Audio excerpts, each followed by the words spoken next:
এক মেয়াদে দেশের নেতৃত্ব বাংলাদেশ জামাতে ইসলামীর আমির ডাক্তার শফিকুর রহমানের হাতে থাকলে সারা দুনিয়ার জন্য দেশ রোল মডেলে পরিণত হবে। ইসলামিক বক্তা মুফতি আলী হাসান উসামা তার সামাজিক যোগাযোগ মাধ্যম ফেসবুক পোস্টে এই কথা বলেছেন। উসামা বলেন, দেশীয় ও আন্তর্জাতিক মিডিয়াগুলো যেভাবে ডাক্তার শফিকুর রহমান সাহেবকে নিয়ে মুগ্ধতা ছড়াচ্ছে তা পুরোই বেনজির। দল মতের সংকীর্ণতার ঊর্ধ্বে উঠে সব ধারার মানুষ যেভাবে উচ্ছ্বাসিত প্রশংসা করছে, বরং করতে বাধ্য হচ্ছে, তাতে এ কথা বলতে অত্যভুক্তি হবে না।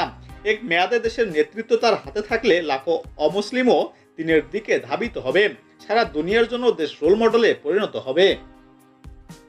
এর আগে 18 আগস্ট কওমি আলেমদের সঙ্গে জামাতে ইসলামী আমিরের মতবিনিময় শেষে আরও একটি ফেসবুক পোস্ট দিয়েছিলেন ওসামা। সে সময় তিনি বলেন, দেশ, ধর্ম ও জাতির চরম সংকটে ঐক্যের প্রচেষ্টাগুলো সফল ও সার্থক হোক। শ্রদ্ধেয় আমিরের জামাতে আহ্বানে কওমি ঘরানার আলিম ওলামা মতবিনিময় সভা অনুষ্ঠিত হয় কেন্দ্রীয় কার্যালয়ে।